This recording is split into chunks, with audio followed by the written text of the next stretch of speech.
하나님의 말씀 보시겠습니다. 하나님의 말씀은 마태복음 9장 9절에서 17절까지의 말씀입니다.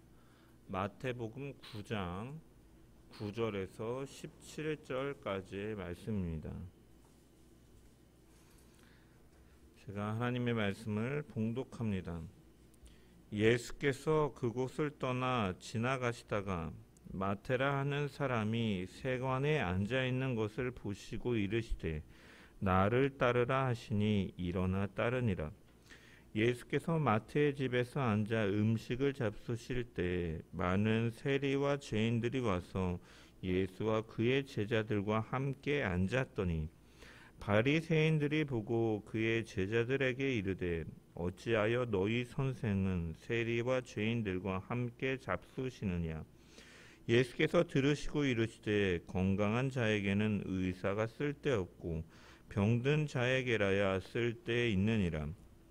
너희는 가서 내가 긍휼을 원하고 제사를 원하지 아니하노라 하신 뜻이 무엇인지 배우라. 나는 의인을 부르러 온 것이 아니요 죄인을 부르러 왔노라 하시니라. 그때 요한의 제자들이 예수께 나와 이르되 우리와 바리새인들은 금식하는데 어찌하여 당신의 제자들은 금식하지 아니하나이까? 예수께서 그들에게 이르시되 호는집 손님들이 신랑과 함께 있을 동안에 슬퍼할 수 있느냐? 그러나 신랑을 빼앗길 날이 이르리니 그때에는 금식할 것이니라. 생배의 조각을 낡은 옷에 붙이는 자가 없나니 이는 기운 것이 그 옷을 당기어 헤어짐이 더하게 됨이요. 새 포도주를 낡은 가죽 부대에 넣지 아니하나니 그렇게 하면 부대가 터져 포도주도 쏟아지고 부대도 버리게 됨이라. 새 포도주는 새 부대에 넣어야 둘이 다 보존되느니라. 아멘. 말씀을 통한 주의 은혜와 평강이 모인 모든 자들 가운데 넘치기를 축원합니다. 오늘 본문은 8장에서 9장까지 연속적으로 다루고 있는 이적 사건 중에 이적과 이적 사이에 두 번의 짧은 간격이 있다라고 말씀드린 그 부분 중에 한 부분이죠. 이 두 번의 간격은 앞서 말씀드린 것처럼 8장의 18절부터 22절까지 그리고 오늘 본문인 9절부터 17절까지의 말씀입니다. 이 연속되는 이적 기사를 통해서 마태는 예수님께서 어떠한 분이시고 어떠한 권세를 지니셨는가를 입체적으로 보여주는 중에 이러한 간격을 주는 이 두 단락이 삽입되어 있는 것은 이 두 단락이 의도하는 바는 무엇이냐? 바로 이러한 권세를 지니신 예수님을 따르는 제자도에 대해서 말씀하고 있는 것이죠. 그래서 앞전에도 우리가 살펴보았던 것처럼 이 예수님께서는 그 한 서기관에게 여우도 굴이 있고 공중에 새도 거처가 있으되 인자는 머리 둘 곳이 없다 하시면서 이 땅 가운데 낮아지신 예수님, 그의 길이 십자가의 길로서 결코 넓지 않은 좁은 문 좁은 길에 이르는 길임을 또한 보이셨고, 또한 죽은 자들은 그들의 죽은 자들을 장사하게 하고 너는 나를 따르라. 예수님을 따르는 그 제자도는 즉각적으로 이루어져야 됨을 8장에서 말씀하시는 것이죠. 마찬가지로 오늘 본문도 사실은 예수님을 따르는 제자도에 관한 본문이라고 할 수가 있습니다. 오늘 본문은 크게 두 가지로 이 두 부분으로 나눌 수가 있는데, 먼저는 9절부터 이 13절까지 마태를 부르시는 이 소명에 대한 내용, 그리고 14절부터 17절까지 이 금식 논쟁에 관한 이 내용으로 이루어져 있습니다. 이 두 부분은 우리가 단편적으로 볼 때는 별개의 내용처럼 보입니다. 마태를 제자로 부르신 이유, 그리고 금식에 대해서 논쟁한 이유에 대해서처럼 보이지만 사실 예수님의 제자됨이라는 관점에서 보면 사실 두 단락은 함께 다루어질 수 있는 본문인 것이죠. 그래서 첫 번째 부분인 이 9절부터 13절까지 중에 11절의 말씀을 보면 바리새인들이 이 보고서 그의 제자들에게 이르되 어찌하여 너희 선생은 세리와 죄인들과 함께 잡수시느냐라고 기록되어 있습니다. 당시의 세리들은 유대인들에게 경멸과 증오의 대상이었기 때문에 이 바리새인들의 이러한 문제 제기는 1차적으로는 예수님께서 그들과 어울리는 것에 대해서 문제 제기하는 것으로 보이지만 사실은 그 이면에는 또한 예수님께서 그 앞전에 보면 세리 중에 이 마태를 제자로 삼으셨기 때문에 어찌하여 그들 중에 하나인 그 경멸과 그 증오의 대상인 이 세리와 같은 자를 어떻게 제자로 부르실 수가 있느냐, 어떻게 세리 같은 자가 제자가 될 수 있느냐라고 따지는 이런 의미도 담고 있는 것이죠. 두 번째 부분인 이 부분 중에서 14절을 보면 그때 요한의 제자들이 예수께 나와 이르되 우리와 바리새인들은 금식하는데 어찌하여 당신의 제자들은 금식하지 아니하나이까? 라고 문제 제기를 하죠. 이 성경학자들은 당시에 세례 요한이 감옥에 갇혔던 시점으로 해석을 합니다.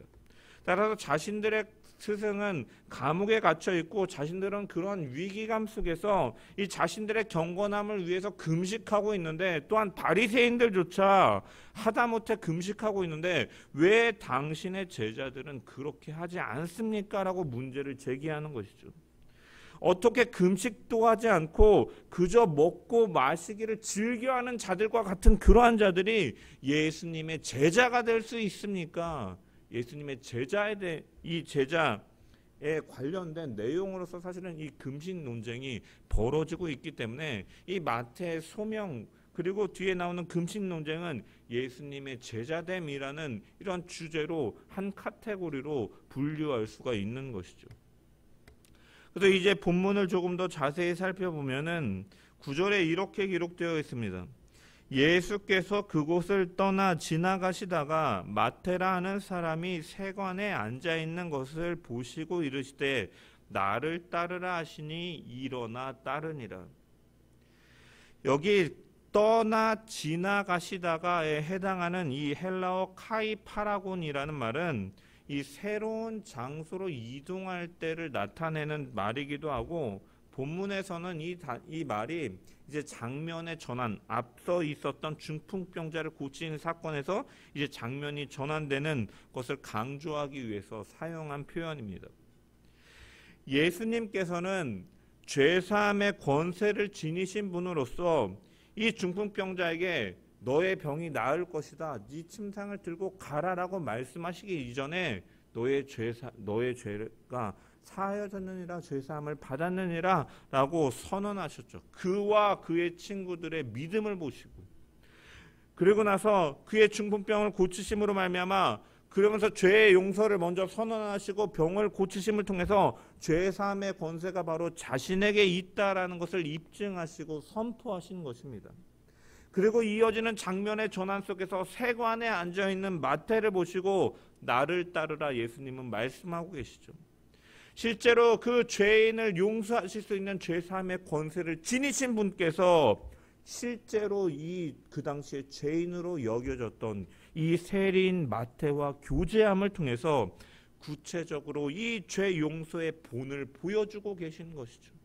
그래서 예수님의 주요 사역인 죄 용서와 이 제자도를 실제 행동을 통해서 선명하게 드러내고 있는 것입니다.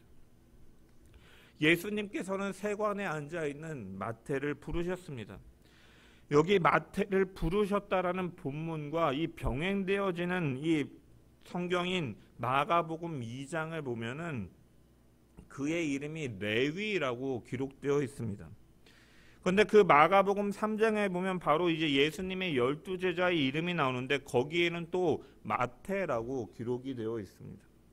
누가복음에서도 마찬가지입니다.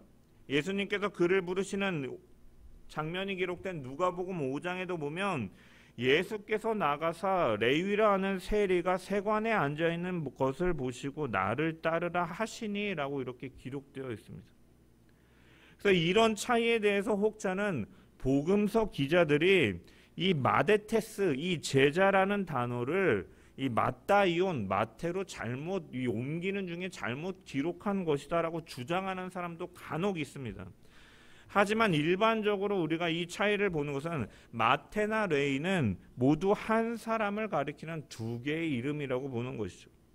당시에 헬라어와 아람어 그리고 히브리어가 혼용되어서 사용되어지는 시기였기 때문에 이 히브리식 이름과 이 헬라식 이름을 가지고 있는 사람들도 많이 있었기 때문에 이 레위는 히브리식 이름이고 또한 마태는 헬라식 이름이다라고 보는 것이 일반적인 견해입니다. 혹은 이제 레위는 본명이고 이 마태는 사도명이다라고 해석하는 이런 주장들도 있습니다. 예를 들어서 시몬 베드로와 같은 경우도 마찬가지죠. 이 시몬이라는 것은 히브리식 이름이고 그의 본명이며 그런데 예수님께서는 그를 게바라 부르셨죠. 그러면서 이 게바를 헬라식으로 표현한 것이 바로 베드로입니다. 그러면 예수님께서 그의 이름을 베드로라 이렇게 부르신 것처럼 레위는 본명이고 예수님께서 그를 부르신 이후에 마태라고 이름을 붙여주셨다라고 해석하기도 한다라는 것이죠. 그래서 사실 이 레위 마태라는 인물에 대한 성경의 정보는 많이 있지는 않습니다. 다만 한 가지 우리가 유추해 볼 수 있는 것은 무엇이냐? 그는 부모로부터 아마 신앙 훈련을 잘 받은 사람이었을 것이라고 우리가 유추해 볼 수 있습니다. 어떤 점에서 그러느냐? 우리가 지금 마태복음을 쭉 살펴보고 있는데 마태복음의 특징 중에 하나가 무엇입니까? 바로 구약 성경을 인용해서 예수 그리스도의 메시아됨을 증언하는 그런 인용 구절이 굉장히 많이 등장하죠.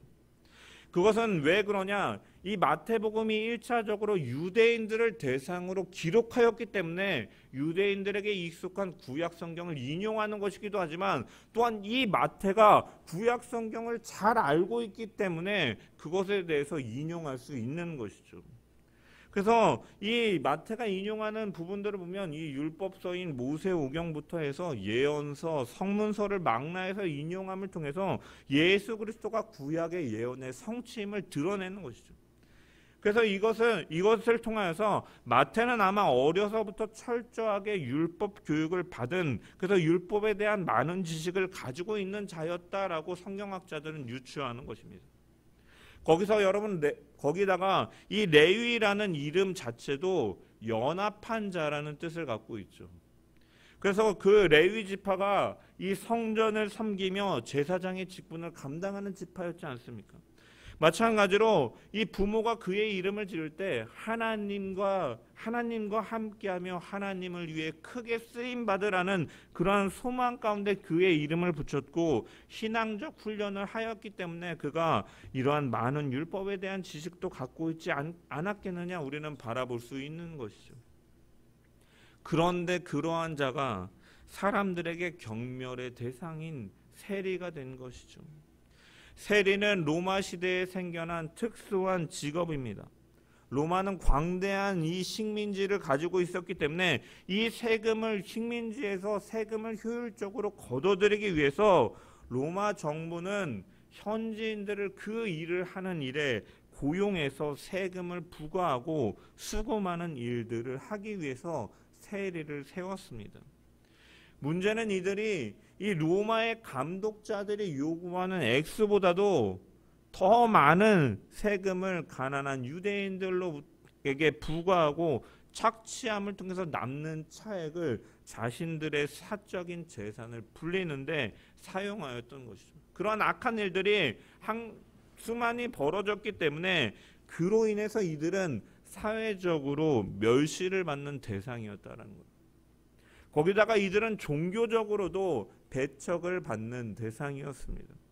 로마 정부 아래에서 취급하는 이 세금은 유대인들에게 있어 이것은 이방인의 것, 이방인의 돈입니다.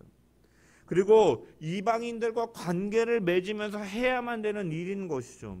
따라서 이러한 행위들은 유대인들의 율법에 명시된 정결 규례에 어긋나는 이러한 부정한 행위이기 때문에 이러한 시각에서 볼 때 세리들은 사회적으로는 동족을 배신하는 배반자, 나라를 팔아먹은 매국노라는 그런 위치에서 경멸을 당하고 종교적으로도 부정한 자로 여겨지면서 창녀나 죄인들처럼 여겨지는 대상이었다라는 것이죠.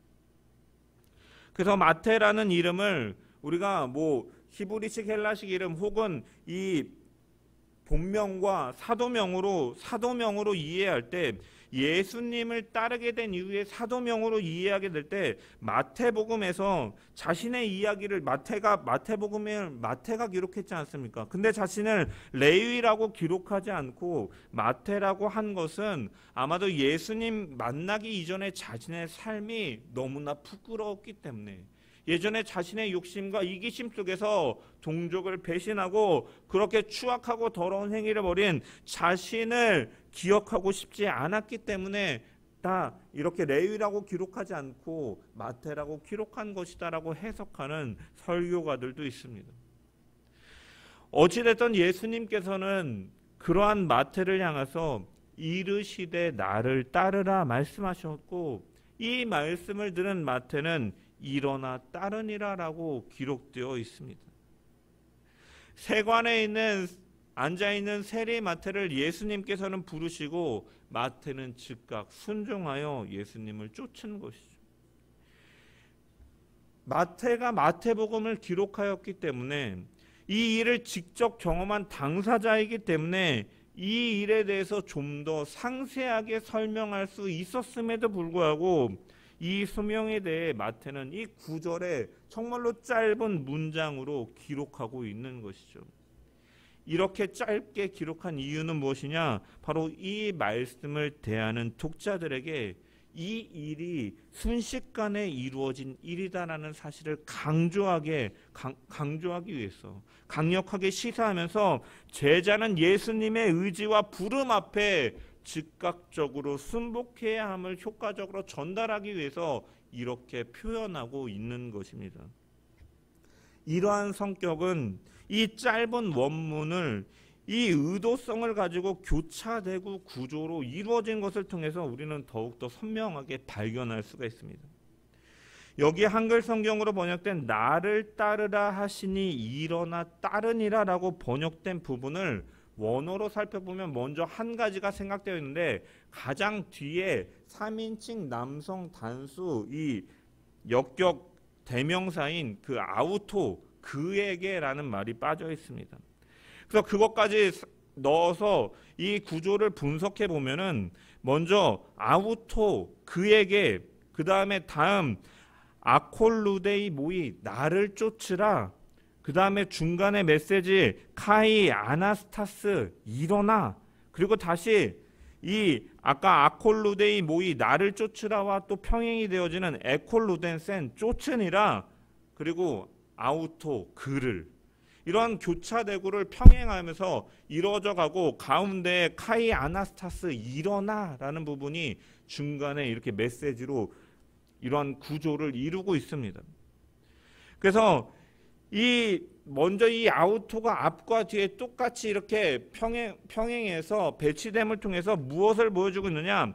이 똑같은 단어이지만 그 안에 내재되어 있는 의미가 다르죠. 바로 앞에 있는 아우토 그에게는 세관에 앉아서 동족들의 돈을 착취하는 경멸받던 세리 마태를 가리키는 것이지만 마지막에 나오는 그에게라는 아우토는 세리직을 버리고 새 출발하는 마태가 따르는 대상이 바로 예수 그리스도임을 부각시키고 있는 것이죠.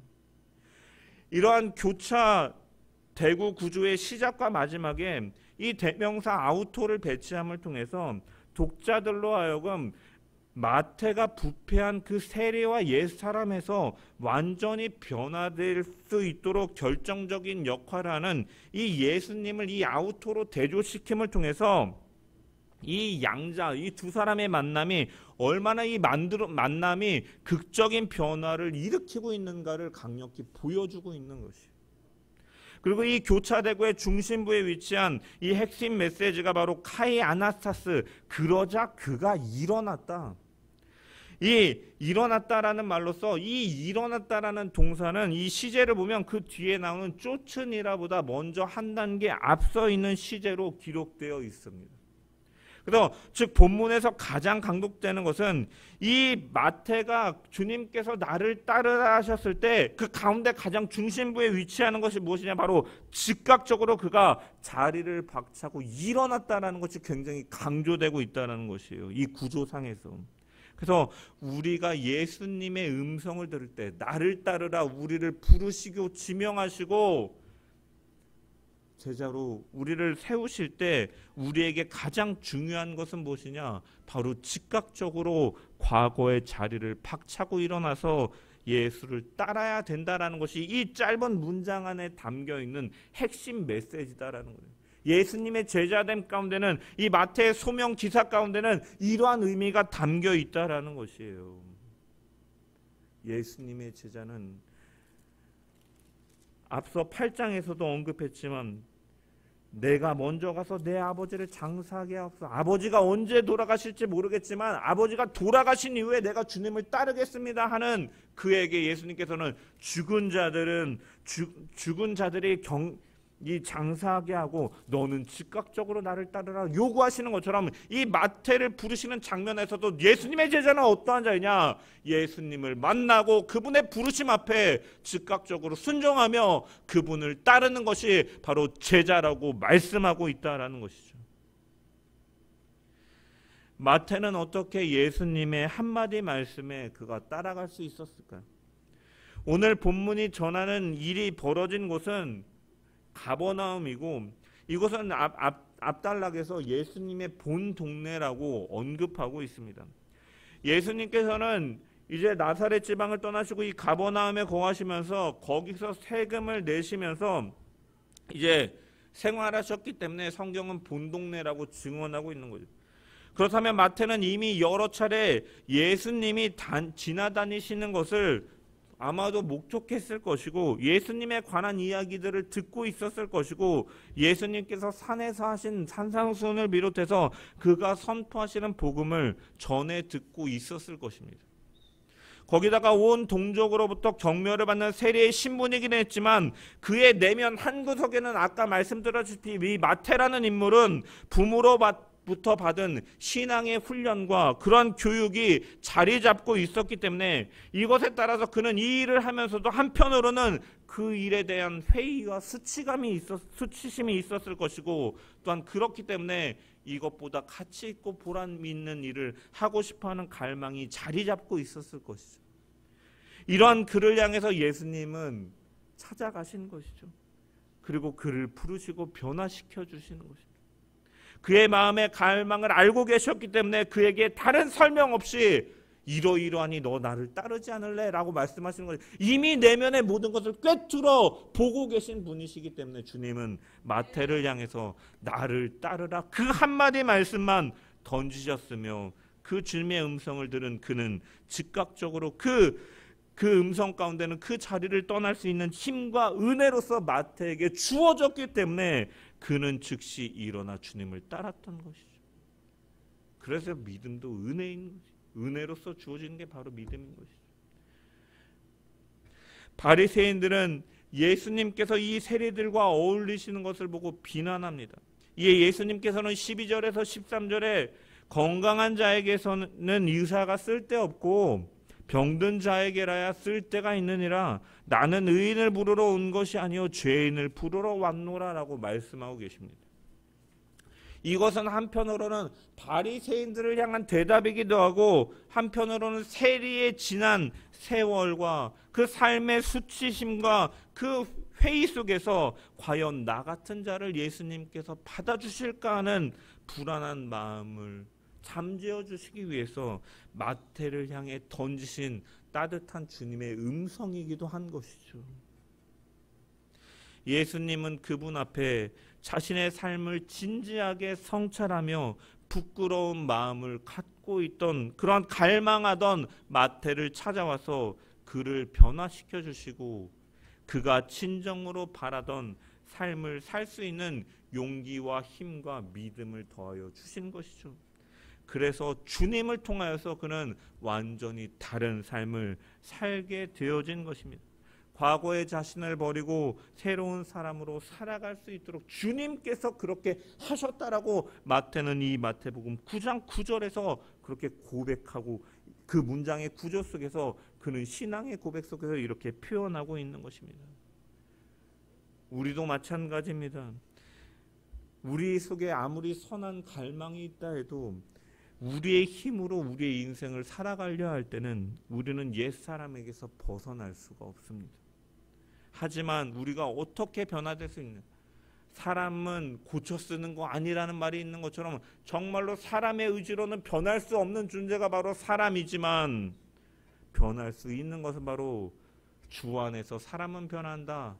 선한목자교회 유기성 목사님이 쓴 책의 제목이기도 한데, 주님을 만나고 주님과 함께할 때 우리는 그 갈망하는 그 하나님, 이 영혼의 죄로 인하여 영혼 구멍이 뚫려 있는, 그래서 하나님을 본능적으로 갈망하는 그 갈망을, 우리는 갈망하는 삶을, 그 소망하는 삶을 살 수 있게 하시는 분이 바로 누구시냐? 바로 예수 그리스도시다라는 거예요.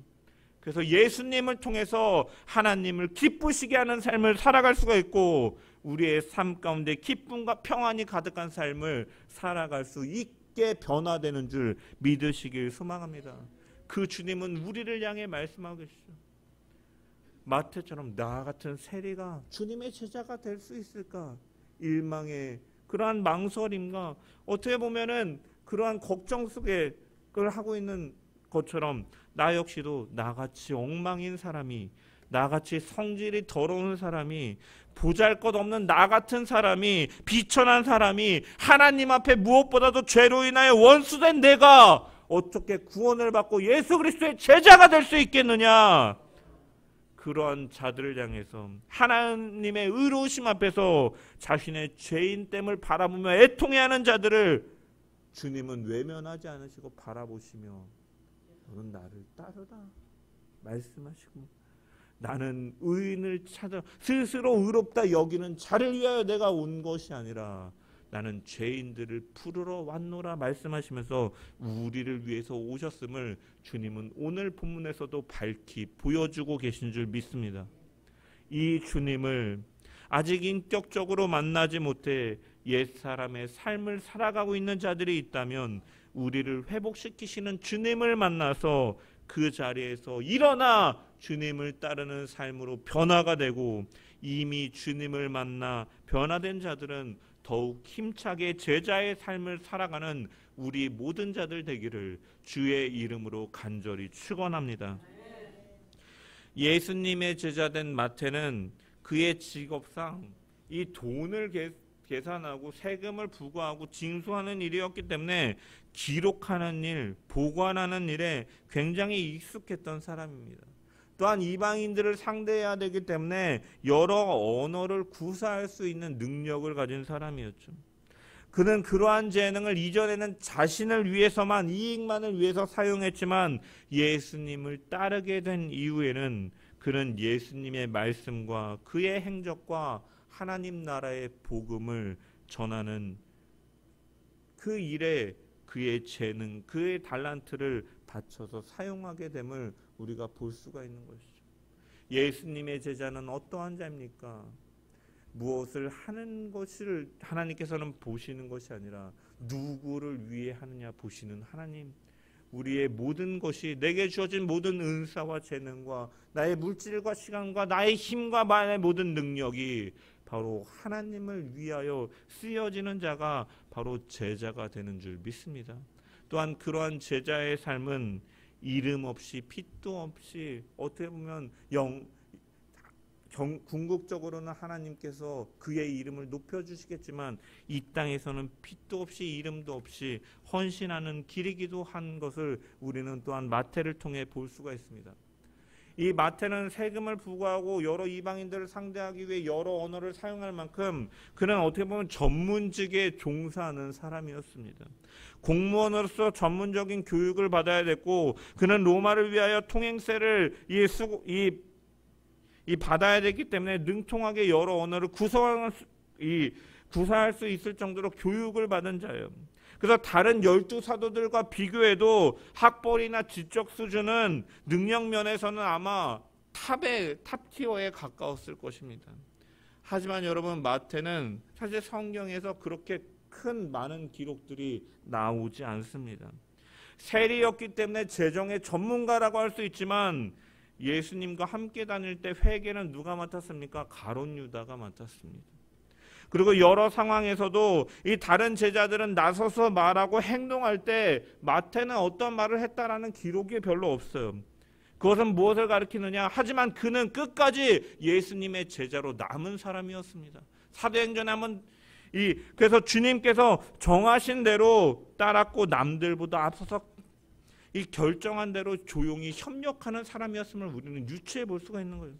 그래서 자신의 그 마태에 대한 기록이 많이 남아있지 않지만, 그래서 그가 어디에서 무엇을 하고 어떠한 열매를 맺었는지 기록이 남아있지는 않지만, 그는 예수님의 말씀을 충실히 기록하고 전하는 제자로서 그 사명을 감당해 오는 자, 그래서 주님의 제자로서 자신을 내세우는 사람이 아니라 예수 그리스도만 드러낸 사람임을 우리는 바라볼 수가 있는 것이죠. 오직 나는 죽고 예수로 사는 사람, 내가 지나온 삶의 걸음이 돌아보았을 때 내가 남아있고 나의 흔적이 남아있고 내가 드러나는 것이 아니라 예수 그리스도의 향기만이 드러나는 것이 바로 예수님의 제자임을 우리는 바라볼 수가 있는 것이죠. 그래서 바울도 빌립보서 3장 8절에 또한 모든 것을 해로 여김은 내 주 그리스도 예수를 아는 지식이 가장 고상하기 때문이라. 내가 그를 위하여 모든 것을 잃어버리고 배설물로 여김은 그리스도를 얻고라고 고백하고 있는 것이죠. 우리의 삶의 걸음이, 제자는 내가 주인이 되고 나를 나타내는 것이 아니라 바로 우리를 구원하시고 우리를 변화시키시고 우리를 부르시고 우리를 회복시킨 신 주님만을 드러내는 삶임을 기억하면서 우리의 삶의 모든 그 상황과 환경과 나의 모든 발걸음 가운데 예수 그리스도만 드러나는 저와 여러분 되기를 주의 이름으로 간절히 축원합니다. 이어지는 두 번째 단락을 보면 예수님의 제자들이 금식하지 않는 것으로 인해 문제를 제기하죠. 이에 예수님께서는 뭐라고 말씀하십니까? 15절에 보면 혼인집 손님들이 신랑과 함께 있을 동안에 슬퍼할 수 있느냐? 그러나 신랑을 빼앗길 날이 이르리니 그때에는 금식할 것이라 라고 대답하셨습니다. 이 마태복음 6장에서 우리는 금식에 대한 주제를 다루면서 금식은 유대인들에게 있어서 그들의 경건을 표하고 훈련하는 몇 가지 중요한 방법 중에 하나였음을 살펴보았습니다. 그래서 이 금식에 대해서 그 6장에서도 그러셨지만 예수님께서는 이 문제 제기에 대해서 금식 자체를 부정하시거나 평가절하하신 것은 아니십니다. 단지 금식의 참된 의미에 대해서 상기시키시는 대답을 하시는 거죠. 이 주님의 말씀에서 중요한 것은 무엇이냐? 금식을 하고 안 하고의 문제보다 그 일의 중심 가운데 바로 신랑, 즉 예수님께서 계셔야 됨을 분명히 하고 계시다라는 것이죠. 우리가 즐거워하거나 슬퍼하거나 이러한 모든 것이 예수 그리스도를 중심으로 이루어져야 됨을 주님은 이 금식 논쟁 속에서 밝히고 있다는 거죠. 제자는 단순히 외적으로 금식을 하는 자냐 안 하는 자냐 이런 것이 중요한 것이 아니라 예수님의 제자가 어찌 금식을 안 할 수 있습니까? 제자는 굶든지 먹든지 기쁘든지 슬프든지 그 중심에 예수 그리스도가 있어야 됨을, 예수 그리스도 중심으로 이루어져야 됨을 말씀하고 계시다라는 것이죠. 예수님과 아무 상관없이 그저 종교적인 의식에 의해서 기계적으로 행하는 금식은 아무런 의미가 없고, 예수님이 함께 하시는 이 동안에는 웃고 즐거워하며 신랑과 함께 그 결혼식 손님들이 즐거워하는 것처럼 함께 즐거워할 수 있는 것이고, 그렇기 때문에 나중에 예수님께서 이제 십자가에 못 박히신 이후에 슬퍼하며 금식하게 되는 것 또한 그 이후에 완성될 하나님의 나라를 바라보면서 이 걸어가는 동안에 슬퍼하며 금식하게 되는 것 역시 예수님의 제자가 되는 것이라고 말씀하고 계시는 것이죠. 그 중심에 예수 그리스도 중심으로 이루어지느냐 안 이루어지느냐가 바로 제자로서의 중요한 부분임을 말씀하고 계시는 것이죠. 마태는 예수님의 제자가 된 이후에 큰 잔치를 베풀었습니다. 오늘 본문에는 간단하게 자기 집에서 예수님과 그 제자들 그리고 자신의 동료들과 지인들과 함께 식사를 나누고 교제했다라는 기록만 있지만 누가복음을 보면 이 과정이 보다 자세하게 기록되어 있는데 누가복음 5장 29절에 보면 레위가 예수를 위하여 자기 집에서 큰 잔치를 하니 세리와 다른 사람이 많이 함께 앉아 있는지라라고 기록되어 있습니다. 왜 마태는 예수님을 초대해서 잔치를 베풀었는가? 그것은 무엇보다도 그가 기뻤기 때문인 것이죠. 하나님 앞에 제대로 설 수 없던 그런 무거운 짐을 벗어버린, 예수님을 통하여 벗어버린 그 기쁨을 맛보게 된 것이죠. 부모의 기대에 그런 신앙의 훈련, 교육 속에서 이름도 레위라고 지을 정도로 기대를 받았지만 그 기대를 저버리고 살아왔던, 그러면서 세상 사람들로부터 손가락질을 받아오며 살았던 그를 짓눌러버리고 있던 마음의 짐을 예수님을 통하여 벗어버리고 평안을 누리게 되고 주님의 제자가 되니까 그는 기쁨을 맛보게 되어서 큰 잔치를 베풀게 되는 것이죠. 잔치를 버리지 않고서는 견딜 수가 없으니까 너무나 기쁘니까 잔치를 베풀고 있는 것이죠. 오히려 금식하지 아니하고 잔치를 베풀며 그 기쁨을 누리고 있는 마태가 오히려 예수님의 제자로서 그 기쁨을 누리고 있는 것임을 성경은 오히려 대조하며 보여주고 있는 것이죠. 어찌하여 당신의 제자들은 금식하지 않느냐라는 질문에 혼인집 손님들이 신랑과 함께 있을 동안에 슬퍼할 수 있느냐라고 하신 예수님의 대답은 오히려 그 질문을 한 너희들이 예수님이 누구인지를 모르고 있고 율법의 참된 의미를 모르고 있다라는 것을 드러내고 있는 것이죠. 예수님께서는 그 대답을 통해서 우리에게 그분은 곧 기쁨의 근원이 되시고 그를 소유하지 못하는 것이 우리의 비극임을 말씀하고 계시면서 그가 바로 중심이 되어야 됨을, 그가 바로 메시아심을 드러내고 계시다라는 것입니다. 따라서 이제는 율법의 참된 의미도 모른 채 행하는 것이 하나님의 백성의 믿음의 삶이 아니라 우리의 모든 사고와 행동과 모든 것이 예수 그리스도를 중심으로 그를 따라 행해지는 것이 바로 하나님의 백성이자 제자임을 성경은 분명하게 드러내고 있다라는 것이죠. 그 선언이 바로 오늘 본문 16절에서 17절 말씀인 것입니다. 생배 조각을 낡은 옷에 붙이는 자가 없나니 이는 기운 것이 그 옷을 당기어 헤어짐이 더하게 되며 새 포도주를 낡은 가죽 부대에 넣지 아니하나니 그렇게 하면 부대가 터져 포도주도 쏟아지고 부대도 버리게 되느니라. 새 포도주는 새 부대에 넣어야 둘이 다 보존되느니라. 생배 조각을 낡은 옷에 붙여서는 안 된다는 것은 아직 줄어들지 않은 새 옷감을 헌 옷감에 대어서 기어 넣으면 당장은 쓸모가 있는 것처럼 보이지만 그 옷을 세탁하게 될 경우에는 새 옷감이 이제 줄어들게 되어서 옷에 주름이 생기거나 이 옷이 찢어져서 옷 전체를 망가뜨려 버리기 때문에 그렇게 하는 미련한 사람은 아무도 없다라고 말씀하시는 것이죠. 또한 새 포도주를 낡은 가죽 부대에 넣어서 안 된다라는 말 역시도 새 포도주는 이제 이 발효가 되면서 이제 처음에 부피보다 급격히 이제 팽창하게 되는데 신축성이 있는 새 가죽 부대는 이렇게 팽창할 경우에 같이 팽창하고 함을 통해서 버틸 수 있지만 헌 가죽 부대는 탄성과 신축성이 없기 때문에 터져버리게 되는 것이죠. 그래서 이 두 개의 비유는 이 예수님을 알지 못하고 행하는 그러한 율법주의를 가지고서는, 종교적인 행위를 가지고서는 하나님의 백성으로서의 참된 길이 아니고 오직 예수 그리스도 그분을 통해서 그 복음을 통해서 예수 그리스도를 중심으로 살아가는 것이 바로 하나님의 백성으로 살아가는 지혜 있는 자의 모습임을 나타내고 계시다라는 것입니다. 이처럼 참된 제자의 삶은 예수 그리스도를 중심으로 살아가는 삶인 줄 믿습니다. 예전에 좋던 것이 예수님 때문에 더 이상 그것이 좋지 않게 되고 의미를 상실해버리게 되고, 예전에 우리를 즐겁게 하던 것이 예수님 때문에 이제 더 이상 무가치한 것으로 여겨지게 되고, 예전에 우리에게 슬픔과 고통으로 다가오던 것이 예수님 때문에 기쁨과 감사의 제목으로 바뀌는 것이 바로 예수님의 제자가 되는 증거인 줄 믿습니다.